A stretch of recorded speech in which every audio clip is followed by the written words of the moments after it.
반갑습니다. 네. 저는 오늘 클래스 쓰지 않고 게임 개발하기, 네, 뭐 가로 열고 ECS 동안 게임 개발이라는 주제 발표하게 된 옥찬호라고 합니다. 네, 반갑습니다. 제가 그 C++ 발표한 게 거의 한 2년은 된 것 같아요. 그러니까 제가 뭐 앞에서 소개도 해주셨지만 제가 지금 C++를 안 쓰거든요. 네. 그 회사에서는 지금 러스트 쓰고 있어서 약간 배신자 같은 역할이 것 같긴 한데, 네. 여튼, 네, 소개해 보겠습니다. 네, 저는, 네, 옥찬호라고 하고요. 네, 지금은 작은 스타트업에서 엔진 개발하고 있고요. 회사에서는 러스트로 크로스 플랫폼 엔진 개발을 하고 있고요. 저희 회사는 러스트, 엘릭서, 스위프트, 웹어셈블리, 네, 플러터 등을 같이 씁니다. 네, 그래서 5개 정도를 섞어서 쓰고 있어요. 네, 뭐 그전에는 C++ 열심히 쓰고 있었는데, 러스트 코리아를 빨리 만들어 가야 되는데, 예, 아직도 C++ 코리아를 막고 네, 뭐 근데 뭐 모르죠. 뭐 언젠간 또 C++ 다시 쓰는 날이 있을지도 모르겠네요. 어쨌든 지금은 잘 안 쓰고 있긴 합니다. 네. 근데 또 여기 와가지고 러스트 발표할 순 없어가지고 제가 요즘은 러스트 발표를 많이 다니거든요. 여러 학교 같은데 러스트 발표 많이 다니는데 이게 C++ 발표가 되게 어색해요 이제는. 예, 그래서 모르겠어요. 이제 발표 주제가 다 떨어지면 이제 여기서도 러스트 발표를 해야 될 것 같은데 일단 아직은 주제가 남아있어서 러스트 발표는 아직은 좀 안 해도 될 것 같아요. 네, 오늘 발표할 거는 뭐 제가 사이드 프로젝트 했던 이제 개발에 대한 이야기고 실제로 하면서 좀 재밌던 점들이 있어서 발표를 하게 됐습니다.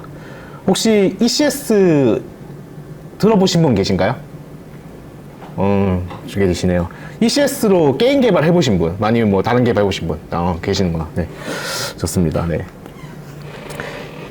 오늘 시간이 짧아서 이제 원래는 이제 아이스 브레이킹 슬라이드도 다 있는데 다 빼버렸어요.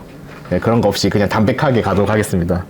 네, ECS라는 거는 이제 게임 개발에서 주로 사용하는 소프트웨어 아키텍처 패턴 중에 하나예요. 이제 주로 원칙으로 이제 따지는 거는 이제 컴포지션 오버 이네이턴스라고 해서 이제 원래 게임 개발을 할 때는 객체 지향 프로그래밍을 많이 이용하잖아요. 그래서 클래스를 만들고 클래스 상속하는 자식 클래스를 만들어서 이제 다양성을 사용해서 이제 서로 메시지를 전달하면서 통신하는 그런 패턴들을 많이 쓰는데 ECS는 이제 상속을 사용하는 개념이 아니고 이제 어떤 엔티티가 있으면 이제 컴포넌트를 붙였다가 뗐다가 하면서 이제 컴포넌트 단위로 관리하는 그런 패턴을 이야기합니다. 그래서 상태랑 행동이 완전히 분리가 되어 있고 얘네들은 이제 쿼리 기반으로 동작을 합니다. 그래서 캡슐러 같은 게 존재하지 않고 이제 메시지 전달 같은 것도 존재하지 않아요. 그래서 이제 ECS가 이제 풀 네임으로 보자면은 이제 엔티티 컴포넌트 시스템이라고 합니다. 근데 이제 각각의 이제 하나의 용어를 이제 단어를 이루는 엔티티와 컴포넌트와 시스템이 이제 각각의 요소를 다 이루고 있어요. 그래서 실제로는 이제 엔티티와 컴포넌트와 시스템이 합쳐져서 ECS 패턴이라는 걸 소위 만드는데 이제 각각을 간단하게 설명을 좀 드려보도록 하겠습니다. 이제 엔티티라는 거는 컴포넌트들을 담아두는 곳이에요. 그래서 엔티티 자체로는 사실 아무 역할을 하지 않습니다. 그래서 엔티티가 뭔가 특별한 기능을 갖고 있지는 않고 그냥 단지 컴포넌트를 저장하는 공간에 지나지 않아요. 그래서 얘네들은 뭐 어떤 행동을 담는 것도 아니고 데이터를 담고 있지도 않습니다. 다만 이제 어떤 데이터가 있는지 식별할 때 이제 사용하는 그런 역할만 진행을 하고요. 실제로 데이터를 그럼 어디다 저장을 하냐? 데이터를 실제로 저장하는 곳은 컴포넌트입니다. 그래서 컴포넌트는 이제 다양한 데이터들을 저장하는데요. 뭐 예를 들면은 우리가 뭐 게임을 만든다고 가정을 했을 때 어떤 것들은 플레이어가 될 수도 있고 어떤 것들은 몬스터가 될 수도 있고 뭐 어떤 것들은 그냥 UI가 될 수도 있잖아요. 그런 것들을 이제 엔티티 상으로는 알 수가 없어요. 왜냐면 엔티티는 단지 컴포넌트만 저장하는 곳이기 때문에. 그래서 실제로 이제 그 엔티티가 뭐 예를 들면 이제 플레이어인지 또는 몬스터인지 아니면 UI인지 이런 것들을 이제 구분할 수 있으려면은 그런 것들을 구분하기 위한 이제 컴포넌트를 따로 만들어서 이제 관리를 해줘야 됩니다. 그래서 그런 것들을 저장하는 태그들이 이제 컴포넌트가 될 수도 있고요. 또는 어떤 값들을 저장하는 게 컨테이너가 될 수도 있어요. 뭐 예를 들면은 뭐 타워를 만든다고 하면은 뭐 타워의 공격력이라든지 타워가 공격하는 속도 같은 것들이 이제 값이 될 텐데 그런 것들을 저장하는 컨테이너가 또 컴포넌트가 될 수 있고요. 또는 뭔가를 참조하는 것도 컨테이너가 될 수 있습니다. 그래서 컨테이너가 이제 컴포넌트가 될 수 있는 거는 생각보다 그 형태가 다양하고 여러 종류가 될 수 있어요. 그러면 이제 저장하는 것 말고도 어떤 인터랙션들이 필요하잖아요. 뭐 예를 들면 이제 우리가 뭐 타워 디펜스 게임에서 뭐 업그레이드를 하면은 공격력이 올라간다든지 뭐 공격 속도가 는다든지 그런 동작들을 취해야 되는데 그런 것들을 이제 논리는 시스템으로 표현합니다.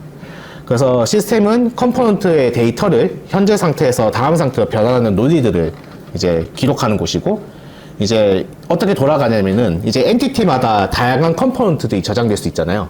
근데 이제 예를 들면 이제 타워가 이제 업그레이드를 하면은 값들이 바뀌게 되는데 엔티티가 갖고 있는 모든 컴포넌트가 필요한 건 아니잖아요.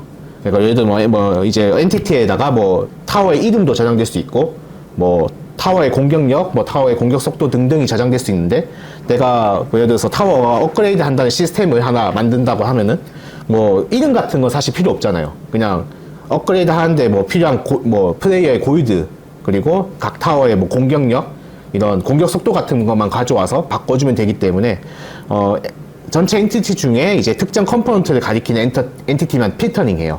뭐 그런 것들 갖고 있는 애들만 대상이 될 테니까요. 필터링한 다음에 이제 필요한 동작을 수행하게 이렇게 로직을 짤 수 있습니다. 그래서 그런 로직은 뭐 다양하게 짤 수 있어요. 뭐 데이터가 변경되는 그런 로직을 짤 수도 있을 거고, 뭐 예를 들면 새로운 컴포넌트가 추가되는 그런 로직을 짤 수도 있을 테고요.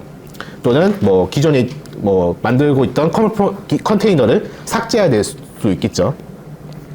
그래서 뭐 말로는 설명드렸지만 좀 더 이제 예제로 좀 보여드리도록 하겠습니다. 예를 들면은 처음에 엔티티가 있어요. 그래서 이런 엔티티는 처음에는 아무 역할도 하지 않습니다. 그리고 아무 데이터도 저장되어 있지 않아요. 그래서 예를 들면 이제 엔티티에다가 내가 서클이라는 컴포넌트 하나 추가하려고 해요. 그래서 그 서클이라는 거는 이제 내부적으로 이제 반지름이라는 값을 저장하고 있습니다. 그래서 그런 반지름을 저장하고 있는 서클 컴포넌트 하나 제가 추가를 시키면은 이제 이 엔티티가 이제 서클이 되는 거죠, 실제로. 그래서 원이 하나 됩니다. 그리고 제가 여기다가 또 다른 컴포넌트 하나 추가할 수 있어요. 뭐 예를 들면은 이제 벨로시티라는 컴포넌트 하나 추가할 수 있죠. 그렇게 되면은 얘는 이제 x 방향으로는 2.0, y 방향으로는 0.0으로 움직이는 이제 그런 원이 만들어지겠죠. 합쳐져서. 그런 다음에 제가 시스템을 하나 추가시킬 수 있어요. 예를 들면은 뭐 벨로시티를 갖고 있는 엔티티의 x 방향 속력을 1.0만큼 증가시키는 그런 시스템이 있다고 하나 만들었어요. 그러면은 이제 이 엔티티가 이제 시스템에서 이제 조회를 하겠죠. 왜냐면 이제 시스템에서는 벨로시티 갖고 있는 엔티티를 조회를 할 거잖아요. 그러면 이제 뭐 우리가 게임을 만들 때 이제 엔티티들 저장하는 어떤 벡터가 있을 거고 그 벡터에 이제 수많은 엔티티들이 저장되어 있을 겁니다. 그러면 그 중에서 이제 벨로시티 갖고 있는 엔티티들만 일단 추출을 하는 거예요. 필터링을 통해서. 그러면은 이제 벨로시티를 갖고 있는 엔티티만 남게 되고 그냥 그 엔티티들의 이제 벨로시티 안에 x 방향 속력만 1.0만큼 일괄적으로 증가시키면 되겠죠. 그렇게 되면은 이제 이렇게 벨로시티의 x 값이 2.0에서 3.0으로 될 겁니다. 예, 이렇게 동작하는 게 ECS의 기반 골자고요. 근데 만약에 제가 이런 상태에서 벨로시티라는 컴포넌트를 삭제할 수 있거든요. 그럼 삭제를 하면은 더 이상 이 시스템은 이제 필터링을 통해서 이제 이 엔티티는 빠지게 되는 거죠. 벨로시티라는 컴포넌트를 갖고 있지 않기 때문에 이제 제외가 되고 이제 이 시스템에 있는 로직은 더 이상 수행되지 않게 되는 거죠. 네, 기본적으로 ECS 이제 그 흐름은 이런 식으로 진행이 되는데, 그러면 굳이 이제 저희가 이제 보편적으로 사용하고 있는 객체 지향 프로그래밍 말고 ECS라는 이제 패턴이 왜 등장했을까, 이거를 좀 알아볼 필요가 있어요.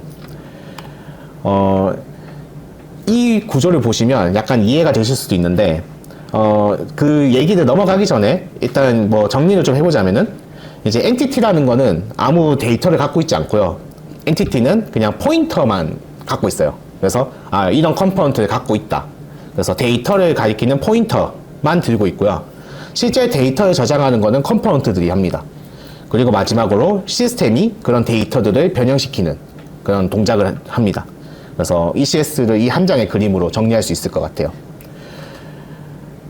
그러면은 ECS 왜 쓰냐 물어보시면, 이제 ECS를 쓴 이유는 일단 몇 가지가 있을 것 같은데, 일단 제일 큰 이유는 일단 성능 측면이 좀 있습니다. 이 객체 지향 프로그래밍에 비해서 성능이 좀 뛰어난 부분들이 있어요.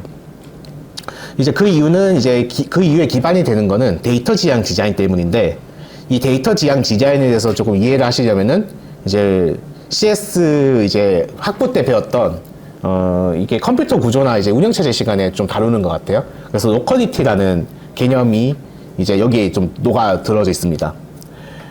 이 로컬리티를 한번 우리가 좀 이제 리마인드 해보자면은, 캐시가 효율적으로 이제 동작을 하려면은 캐시가 이제 저장할 데이터가 지역성을 가져야 되는 그런 개념이 있습니다. 이런 지역성이라는 거는 크게 이제 뭐 어떤 시간적으로 또는 공간적으로 가깝게 일어나는 것을 이야기하는데요. 여기서 하려고 하는 건 이제 시간적 지역성은 아니고 공간적 지역성에 대한 이야기를 하려는 건데, 공간적 지역성이라는 거는 이제 특정 데이터와 가까운 주소가 이제 순서대로 순차적으로 접근되는 경우를 우리가 공간적 지역성이라고 이야기를 합니다. 그래서 그런 공간적 지역성을 고려해서 CPU 캐시나 디스크 캐시 같은 경우에는 어떤 메모리 주소에 접근할 때 그 딱 메모리 주소만 이렇게 로드해서 들고 오는 게 아니고 해당 블록 전체를 캐시 레벨로 들고 와서 저장을 해놔요. 그래서 이제 만약에 이제 이때 메모리 주소를 순차적으로 접근한다면은 이제 캐시, 왜냐면 이제 원래는 우리가 메모리를 가져올 때 레지스터부터 조회해보고 레지스터 있으면은 바로 레지스터에서 가져오고 없으면은 이제 L1 캐시, L2 캐시, S3 캐시로 순차적으로 접근해보죠. 거기서도 없으면은 이제 메인 메모리 단계로 넘어가게 되는 거고, 거기도 없으면 이제 뭐 버추얼 이제 메모리로 하드디스크까지 넘어가게 되는데, 만약에 캐시에 저장돼 있으면 이제 메인 메모리에서 접근한 것보다는 훨씬 빠른 속도로 데이터를 가져올 수 있겠죠. 그러면은 훨씬 더 빠르게 처리할 수 있을 거고요. 그래서 이제 메모리 주소를 순차적으로 접근하게 되면은 이 캐시에 이미 저장된 같은 블록의 데이터를 접근하게 될 가능성이 높죠. 그렇게 되기 때문에 이제 바로 캐시의 히트 비율이 높아지게 되고, 그 말인즉슨 전반적인 이제 메모리를 가져오게 되는 그 시간이 짧아지게 되는 거죠. 그래서 전반적으로 처리하는 캐시의 효율성이 크게 향상되는 그런 효과가 있습니다. 좀 더 이제 이해를 돕기 위해서 실제 코드로 한번 살펴보도록 할게요. 이게 잘 보이시나요? 네. 여긴 잘 보이시겠네요. 제가 오히려 잘 안 보여요. 네. 발표자 모드라서 제게 잘 안 보이는데, 이제 대표적으로 그냥 이제 객체 지향적으로 만든 이제 서클 클래스죠. 그래서 서클 클래스 보시면은 이제 뭐 디포트 생성자가 있고, 그 다음에 이제 이름과 반지름을 받는 그런 생성자가 하나 있고요. 그 다음에 increase speed라고 해서 이제 뭐 x의 속도랑 y의 속도를 증가시키는 그런 한 메소드가 하나 있습니다. 그리고 이제 멤버 변수로는 뭐 이름과 반지름과 그 다음에 그 포지션을 저장하는 페어, 그 다음에 벨로시티를 저장하는 페어, 이렇게 저장이 돼 있죠.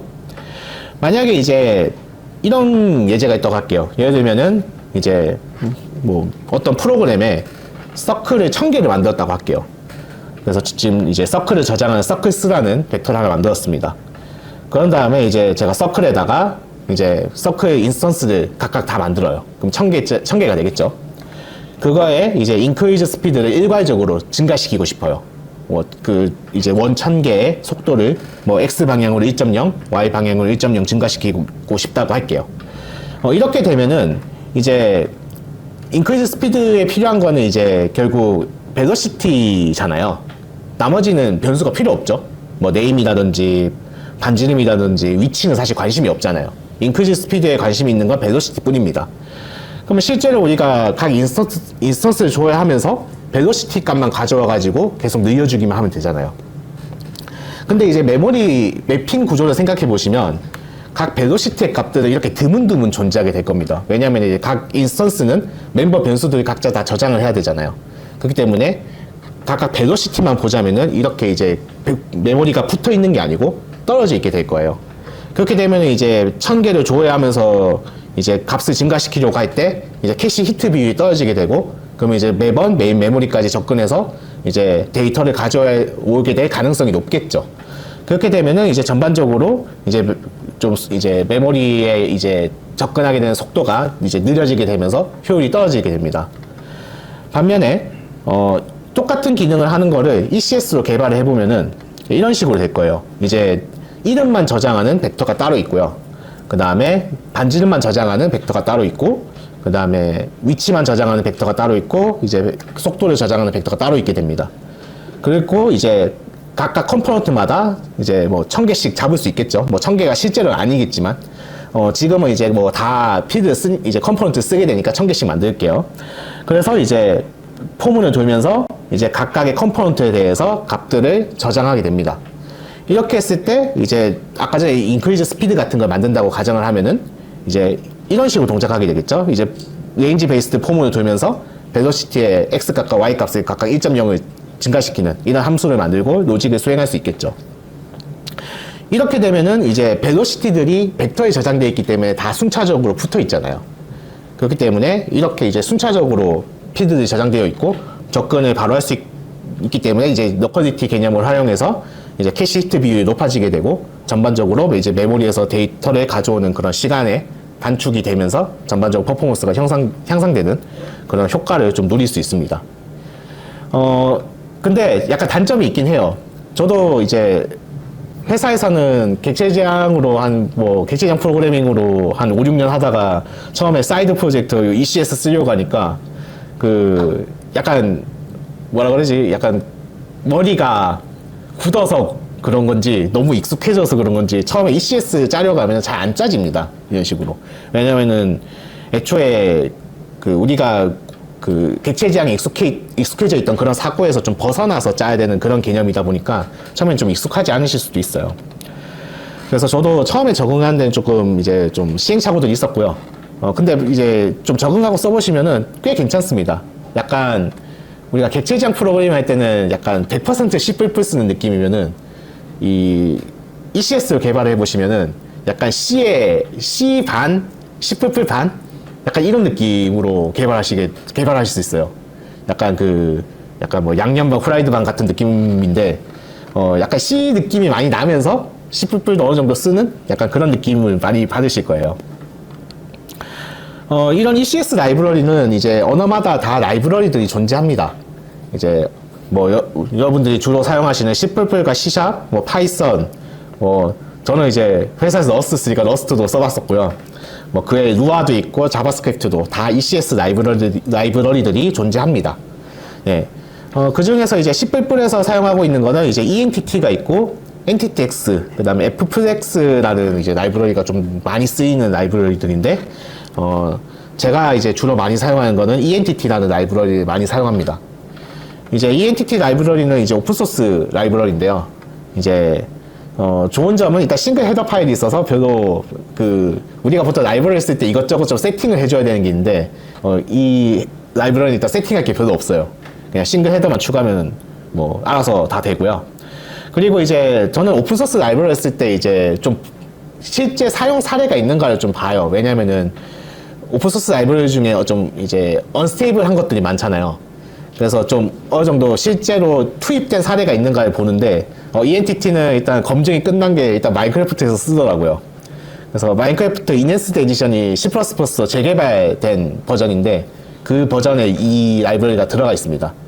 그래서 뭐 어느 정도 이제 안정성은 있는 것 같아요. 계속 그리고 유지 보수도 되고 있고 계속 업데이트도 되고 있습니다, 현재. 그래서 저는 이제 감사의 마음으로 약간 후원을 하고 있어요. 예. 그래서 이 ENTT 어떻게 쓰는가 간단히 살펴보면은, 잘 보이시죠? 저한테는 진짜 작게 보여가지고, 예. 보시면은 이제 컴포넌트 정의하는 부분은 그냥 이제 여러분들 쓰실 때는 ENTT 헤더 파일만 하나 추가하시면 돼요. 그러면은 이제 ECS에 필요한 기능들은 모두 여기 헤더 파일에 들어가 있고요. 이제 여러분들 만약에 이제 ECS를 개발하시게 된다면은 이제 가장 먼저 컴포넌트부터 만드셔야 되는데, 컴포넌트를 정의할 때는 이제 C 느낌의 구조체로 만드시면 됩니다. 그래서 컴포넌트라는 거는 이제 데이터를 저장하는 용도로만 쓰이기 때문에 필드들만 존재해요. 원래는 이제 C++면 여기서 이제 메소드도 막 추가할 수 있잖아요. 구조체라고 해도. 근데 그런 느낌이 아니고 이제 그런 건 없고 이제 말 그대로 C 언어 때 구조체, 예, 값만 저장하던 그 느낌입니다. 그래서 포지션 같은 경우에는 이제 x, y를 저장하고 벨로시티 같은 경우에는 이제 dx, dy를 저장하는 식으로 이렇게 이제 값들만 저장하는 컴포넌트를 만드시면 되고, 실제로 이제 어떻게 돌아가냐, 이제 메인문을 보시면은 이제 레지스트리라는 이제 타입이 하나 있습니다. 이게 이제 엔티티가 여러 개 만들어질 수 있잖아요. 엔티티들을 저장하는 하나의 공간이라고 생각하시면 됩니다. 그래서 엔티티들을 관리하는 녀석이고, 그래서 이제 레인지 베이스드 포문을 통해서 레지스트에다가 create라는 이제 함수를 콜을 해주면은 이제 엔티티가 하나 만들어져요. 근데 엔티티 자체에는 아무것도 없습니다. 그냥 빈 깡통이고, 이제 여기다가 인플레이스를 해줘야 비로소 이제 컴포넌트가 추가가 돼요. 그래서 이제 인플레이스를 해주시면은 이제 포지션이라는 아까 이제 컴포넌트를 만들었잖아요. 거기다가 이제 엔티티에다가 뭐 i 플러스 1.0, 그 다음에 i 플러스 2.0을 넣어서 이제 포지션이라는 컴포넌트를 추가를 해줍니다. 그리고 이제 뭐 짝수인 경우에는 벨로시티를 추가해주는 그런 이제 코드죠. 그래서 보시면은 이제 모든 엔티티에는 이제 포지션이라는 컴포넌트가 들어가 있고, 절반은 거기에 벨로시티까지 들어가 있는 그냥 이제 그 구조가 갖춰진 거죠. 그래서 이걸 기반으로 이제 실제로 어떻게 값들을 움직이느냐, 그럼 보시면은 이제 여러 가지 방법이 있는데요. 레지스트에 보면은 뷰라는 메소드가 있어요. 그래서 뷰에 이제 꺽쇠를 여시고 내가 필요한 컴포넌트들만 조회할 수 있어요. 예를 들면은 이제 첫 번째 문을 보시면은 이제 레지스트에 뷰를 하는데 포지션과 벨로시티를 둘 다 넣었잖아요. 그러면은 엔티티가 되게 많을 텐데 그 중에서 포지션 컴포넌트도 갖고 있고 벨로시티 컴포넌트도 갖고 있는 애들만 필터링해서 뷰에다가 저장할 수 있어요. 그러면 그 뷰를 레인지 베이스드 포문으로 조회하면서 내가 필요한 동작들을 처리해주면 됩니다. 그래서 뭐 특정 컴포넌트를 갖고 있는 애들을 되게 손쉽게 제어할 수 있어요. 그래서 뭐 저렇게 뷰로 가져올 수도 있고요. 뭐 다음 문을 보시면 이제 콜백을 통해서 가져오실 수도 있고, 그 다음에 익스텐디드 콜백으로 가져오실 수도 있고, 뭐 레인지 베이스드 포로도 하실 수 있고, 그 다음에 포워드 이터레이터랑 조회해가지고 진행하는 것도 가능합니다. 네, 그래서 여러분들이 뭐 어떤 뷰를 통해서 특정 컴포넌트만 갖고 있는 엔티티들을 가져와서 이제 값들을 뭐 업데이트하거나 뭐 필요하면은 어떤 컴포넌트 추가한다거나 또는 필요하지 않으면 삭제를 한다거나 이런 동작들을 일괄적으로 처리할 수 있어요. 네, 지금 벌써 25분 지나는 거 아니죠? 네, 시간이 빠르네요. 25분 왜 짧다고 하셨는지 알겠어요. 네. 그래서 제가 라이브 데모를 간단하게 하나 보여드릴게요. 네, 사실 이때가 제일 떨려요. 안 될까봐. 저는 안 되는 게 늘 두렵거든요. 네, 보시면은 이거는 이제 보이시나요? 아니, 좀 작으시면 키워드릴게요. 키워드려야겠구나. 네. 이 정도면 보이시나요? 네. 네, 이거는 제가 사이드 프로젝트 만들었던 진짜 간단한 타워 디펜스예요.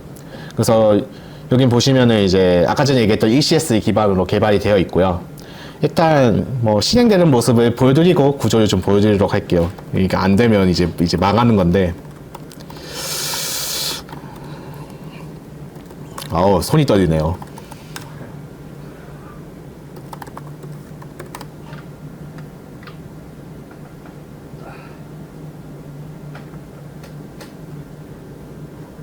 겁나요. 그 데모 귀신이 있어가지고. 예. 되는가? 되는 것 같아요.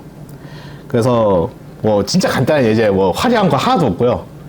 그래서 뭐 타워 지으면 뭐 이렇게 공격하고요. 뭐 업그레이드도 되고요. 예. 그 화려한 조명 이런 건 없고요. 예. 그 화려한 그래픽을 이제 영천일서실에서 많이 보셨을 것 같고, 예, 저는 그냥 담백하게, 왜냐면 로직이 돌아가는 거 위주로 보여드리기 위해서 특별한 거 없고요. 만약에 이제 타워를 이렇게 다 짓게 되면은 상호작용적으로 여기가 파란색이 되면서 클릭이 안 됩니다. 이런 것들도 다 ECS 기반으로 처리가 되고 있고요. 그리고 이제 아까 전에 첫 번째 웨이브가 끝나고 두 번째 웨이브가 재생되는 것, 이제 진행되는 것도 다 ECS 기반으로 코드가 짜져 있습니다. 그래서 이렇게 돌아가는 예제는 제가 그 발표 자료 올릴 때 이 프로젝트 어차피 오픈소스 공개되어 있거든요. 그거 링크를 제가 공유해 드리도록 하겠습니다. 시연은 뭐 별거 없고요. 이제 보여드리고 싶은 거는 이제 코드가 어떤 식으로 짜져 있냐를 보여드리고 싶은 건데, 일단 뭐 SF 이제 저희 뭐 렌더링 같은 거 SFML 같은 걸 사용하고 있고요. 이제 실제로 보시면은 이제 여기가 게임 루프겠죠. 게임 루프 차례하는 쪽 보시면은 일단 메인 함수만 보시기에는 그렇게 큰 차이를 느끼실 수 없으실 거예요. 왜냐면 뭐 우리 그 게임 루프 만들 때 그 느낌 그 맛 그대로거든요. 예, 그래서 뭐 이벤트 처리 같은 거 다 해주고요. 이제 여기 보시면 이제 시뮬레이트랑 업데이트랑 렌더가 있는데, 이것도 이제 우리 뭐 익숙한 맛이잖아요. 그 맨날 보던 그 맛 그대로 이제 진행이 되는데, 이제 들어가 보면 게임을 보시면 이것저것이 들어가 있는데, 자 여기 보시면 이제 처음에 이니셜라이즈를 할 때부터 이제 느낌이 좀 달라요. 이제 보시면은 이제 레지스트리 좀 크리에이트를 하죠. 이제 리소스도 어떻게 보면 하나의 다 컴포넌트예요. 그래서 리소스도 컴포넌트 단위로 관리해 주셔야 돼요. 근데 이제 ECS에서는 이제 구분을 할 수가 없거든요. 왜냐면 이제 우리가 객체 지정할 때는 어떤 클래스냐를 조회할 수 있잖아요. 그걸 통해 가지고 아 얘가 플레이어구나, 얘가 뭐 리소스구나, 얘가 뭐 몬스터구나, 이런 걸 구분할 수 있지만, ECS에서는 그냥 엔티티로만 조회를 하기 때문에 얘가 뭐 플레이어인지 몬스터인지 구분할 방법이 사실 그렇게 명확하진 않습니다. 뭐 그렇다고 해서 뭐 특정 컴포넌트 조회를 하려고 하니까 사실 뭐 몬스터나 플레이어나 뭐 예를 들면 MMORPG 같은 걸 가정하자면 뭐 벨로시티 다 갖고 있고 HP도 다 갖고 있는데, 그런 거로는 이제 조회가 불가능하잖아요. 그래서 보통 그런 것들 처리하기 위해서 태그를 보통 따로 넣습니다. 그래서 여기 같은 경우에도 이제 리소스라는 거를 인지시키기 위해서 이제 태그 리소스라는 걸 따로 하나 등록해 주고요. 뭐 얘가 하는 역할은 전혀 없습니다. 그냥 얘도 빈 깡통이고, 다만 이제 얘를 넣으려는 목적은 아 얘가 리소스다, 이걸 구분짓기 하기 위해서 넣는 것 뿐이에요. 이렇게 넣어주시고, 그 다음에 이제 뭐 이거는 이제 UI도 직접 다 그리거든요. 예, 그래서 크리에이트 프로그램으로 이제 PC랑 PTC, 그냥 폰트 텍스처, 버텍스 버퍼 이런 것들 다 넣어줘서 리소스에다가 이제 리소스 컴포넌트에다가 다 넣어줍니다. 그 다음에 오디오도 이제 사운드 로드를 해주는데, 오디오도 보시면은 똑같은 느낌으로 관리를 하는데요. 코드가 많네요. 아무래도 시스템이다 보니까 그런 시스템들이 다 하나의 함수거든요. 그래서 함수 단위로 쪼개다 보니까 코드가 좀 많아지는 부분이 있긴 합니다. 예, 그런 것들은 좀 감안을 해주셔야 될 것 같고, 그래서 사운드 로드하는 부분이 있고, 그 다음에 이제 맵을 불러오는, 맵 엔티티를 불러오는 부분들도 보시면은 이제 엔티티로 하나 만들어가지고 별도로 이제 스태틱 라이스 렌더러라는 걸로 관리하는 걸 보실 수 있고요. 그 다음에 이제 타워 디펜스니까 웨이브가 있죠. 웨이브를 처리해주는 웨이브 매니저도 따로 관리하고요. 그 다음 플레이어 엔티티 만드는 부분이 또 있고, 플레이어 엔티티는 이제 플레이어 태그랑 이제 골드를 따로 넣습니다. 그래서 뭐 처음에 500골드를 넣고 시작을 해요. 뭐 원하시면 이제 50골드 시작할 수도 있고, 여기다가 넣어주시면 되겠죠. 그 다음 이제 입력 부분을 처리하는 이제 엔티티도 컴포넌트도 따로 만들어주고요. 그다음 툴팁 나타내는 컴포넌트 따로 있고, UI 나타내는 컴포넌트 따로 있고, 그 다음에 HUD 나타내는 컴포넌트 따로 있고요. 그래서 여기 타워 크리에이트 타워 버튼이라고 따로 만드는 부분이 존재하죠. 그 다음 이렇게 이제 처음에 초기화를 해주시면 되고요. 실제로 이제 시뮬레이트는 이제 이런 식으로 돌아갑니다. 그래서 스폰과 관련된 거, 그 다음에 웨이브가 끝났는지 체크해주는 거, 그 다음에 뭐 몬스터들이 이렇게 경로 따라서 이동하는 거 관리해주는 그런 시스템도 있고요. 그 다음에 몬스터 타겟팅 해주는 거, 타겟팅 할 때 또 타겟팅 우선순위가 있거든요. 뭐 가장 앞쪽에 있는 몬스터 때릴 건지, 뭐 체력이 가장 많은 거, 또는 뭐 체력이 가장 낮은 거, 이런 것들로 이제 타겟 우선순위 지정해주는 시스템이 따로 있고, 쿨다운, 그 다음에 이제 타워가 쏠 때 쿨다운 처리를 해줘야 되잖아요. 이게 공격 속도를 관리해주기 위해서 그런 것들 처리해주는 시스템도 있고, 뭐 그 외에도 여러 가지가 있습니다. 그 다음 업데이트도 이제 뭐 입력과 관련된 업데이트 해줘야 되고, HUD, 그 다음에 호버링, 클릭, 뭐 업그레이드 등등이 존재하고요. 여기서 다 보여드리긴 좀 시간이 부족하고 몇 가지를 이제 대표적으로 좀 보여드리도록 할게요. 대표적으로 업그레이드 시스템 하나 보도록 할게요. 업그레이드 보시면은 처음에 이제 확인을 해봐요. 이제 입력 컴포넌트로 지정된 엔티티를 가져옵니다. 그래서 그러면 이제 입력을 우리가 하나만 등록해 놨기 때문에 하나만 가져올 수 있겠죠. 그래서 입력을 관여하는 엔티티를 하나 가져오고, 그 다음 UI 컨텍스트를 또 관리해주는 엔티티를 하나 가져옵니다. 그러고 난 다음에 현재 업그레이드 키 스테이트가 누른 상태인지 확인을 해요. 왜냐면 이게 뭐 평소에는 누른 상태가 아니겠죠. 그러다가 이제 업그레이드 버튼 눌렀으면 아마 누른 상태가 될 테니까 다운인지 확인하고요. 그 다음에 호버 같은 경우에 이제 난더리여야 되겠죠. 왜냐면 버튼 위에 있을 거니까, 업그레이드 버튼. 그러면 호버가 돼 있을 거예요, 자동으로. 호버인지 체크를 해주고. 그 다음에 이제 누른 상태면은, 그 다음에 확인해야 되는 거는 이제 업그레이드가 가능한지, 그 호버링 된 대상이. 예, 타워 중에는 이제 업그레이드가 끝나서 업그레이드가 안 되는 경우들이 있겠죠. 그런 것들을 관리하기 위해서 컴포넌트에다가 엔티티에다가 업그레이드 어블이라는 컴포넌트를 추가로 넣어놔요. 그래서 그걸로 이 타워가 업그레이드가 가능한지, 가능하지 않은지를 관리합니다. 그래서 예를 들어서 내가 업그레이드 처리를 할 때 최고 레벨에 도달하게 되면은 이 업그레이드 어블이라는 컴포넌트를 빼버리게 되는 거죠. 그렇게 되면은 그 이후에 내가 뭐 최종 단계에 진입한 타워를 버튼을 누르려고 해도 여기서 이제 필터링 하게 되는 거예요. 네, 그래서 업그레이드 어블이라는 컴포넌트가 존재하는지 먼저 확인해 주고요. 존재하면은 이제 걔를 가져와서 이제 돈을 빼내려고 해요. 이제 왜냐면은 이제 업그레이드도 뭐 돈 없으면 안 되잖아요. 왜냐면 이 게임은 대출 같은 게 없기 때문에.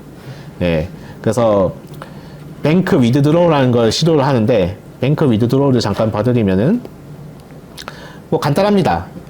일단은 그 플레이어 엔티티를 가져와서 일단 골드라는 컴포넌트가 존재한지 확인해줘요. 뭐 이거는 방어 코드에 가깝죠. 그래서 골드라는 컴포넌트가 존재하지 않으면은 일단 그 리턴문을 해주고요. 속간해주고. 그 다음에 이제 두 번째로 골드 가져와가지고 이제 확인을 해요. 업그레이드 하는 비용이 존재하는데 그거보다 일단 최소 같은 금액은 들고 있어야 되잖아요. 그보다 적으면 업그레이드가 불가능하니까 그 로직을 만족하면은 이제 돈을 인출시키고 트루를 반환해줘요. 얘 인출, 그러니까 업그레이드 가능하구나. 그래서 그거를 트루로 반환해주고, 아니면 이제 펄스 다시 반환해주는 그런 로직으로 간단하게 구성되어 있고요.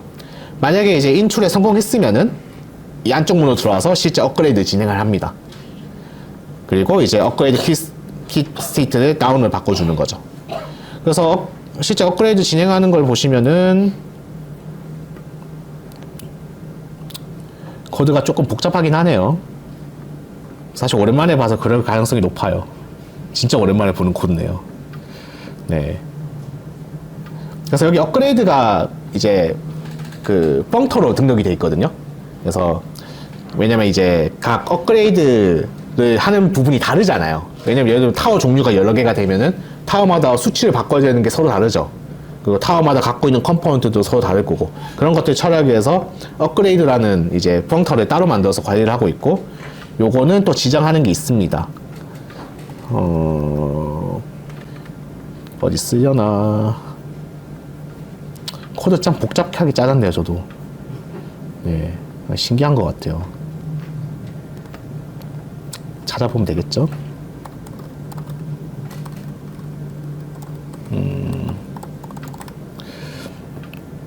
인플루언서 찾으면 한참 나올 것 같은데 망한 것 같고, 이거는. 네. 그걸로 찾으면 되겠다.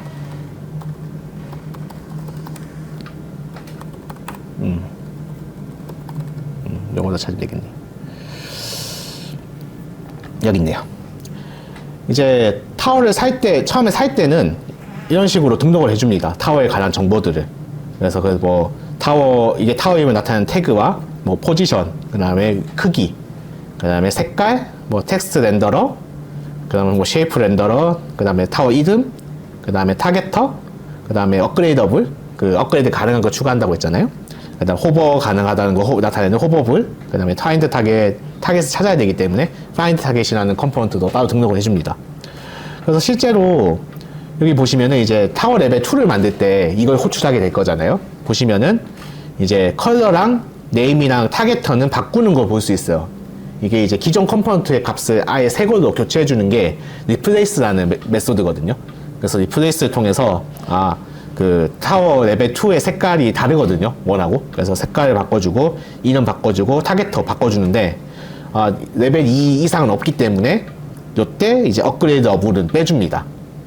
그렇게 되면은 이후에 업그레이드를 실제로 하려고 해도 이제 그 앞에서의 로직에서 업그레이드 어블이라는 컴포넌트가 존재하지 않기 때문에 그 레벨에서 더 이상 진행되지 않게 그렇게 처리할 수 있겠죠. 네, 이런 식으로 컴포넌트 단위로 넣고 빼고 하면서 우리가 실제로 그냥 객체 지향 레벨에서 코드 관리하던 거를 거의 그대로 처리할 수 있어요. 근데 이제 다만 객체 지향에서 하던 방식하고는 좀 처리하는 그 로직이 시스템이 좀 다를 뿐인 거죠. 예. 그래서 뭐 보시면 아시겠지만 이제 약간 씨뿔뿔이긴 한데 씨뿔뿔 느낌이 안 나는 씨뿔뿔이라고 생각하시면 좋을 것 같아요. 약간 C 느낌이 나시죠? 예. 분명히 뭐 인플레이스 같은 거는 씨뿔뿔 같긴 한데 막상 내가 짜는 그런 로직들은 약간 C 느낌에 가깝죠. 왜냐면 뭐 기존에는 뭐 메서드로 구현할 것을 바깥에서 펑션으로 다 빼고 처리하고 있잖아요. 예. 그런 것들 보면은 이제 C 스타일이 녹아들어 있는 씨뿔뿔이라고 생각하시면 좀 더 좋을 것 같습니다. 몇 분 지났죠? 지금 3시 24분이고 언제 시작했죠? 45분. 큰일 났군요. 네. 네. 뭔가 시간이 너무 했은 것 같은데. 네. 뭐, 대표적으로 이제 ECS가 어떤 식으로 돌아가는지 하나의 사례를 코드를 보여드렸는데, 뭐, 그 외에도 뭐, UI에 업데이트 진행한다든지, 그 다음에 아까 전에 보시면 뭐, 애니메이션 같은 것들도 처리하고 있잖아요. 그런 것들도 ECS 다 녹아들어져 있거든요. 그래서 그런 로직들은 제가 링크를 드릴 테니까 코드 보시면서 어떤 식으로 돌아가는지 좀 확인하시면 좋을 것 같고요. 빨리 PPT 돌아가도록 할게요. 빨리 마무리하는 게 제 인생의 이로울 것 같아요. 그래서 뭐 ECS 정리해 보자면은 뭐 ECS는 ECS는 데이터 지향 디자인을 통해서 성능에 초점을 맞춘 좀 패턴 같은 거예요. 그래서 엔티티는 데이터고 데이터를 가리키는 역할만 하고요. 컴포넌트 데이터를 저장만 하는 역할을 하고 시스템이 실제로 데이터를 변환하는 그런 역할을 합니다. 근데 이제 막상 짜보시려고 하면 이제 OOP로 작성된 코드를 ECS 바꾸는 건 생각보다 쉽지 않습니다. 그래서 제 추천은 그냥 맨바닥에서 다시 짜는 걸 추천해 드릴게요. 왜 그러냐면은 OOP로 짜져 있는 구조를 ECS 바꾸려고 하면 어디서부터 손을 대야 될지 좀 난감한 부분들이 많아요. 저도 이거 몇 번 시도하다가 그냥 다 접었거든요. 그냥 밑바탕에서 만드는 게 훨씬 더 빠르고요. 그래서 좀 생각이 전환이 필요한 부분들이 어느 정도 존재합니다.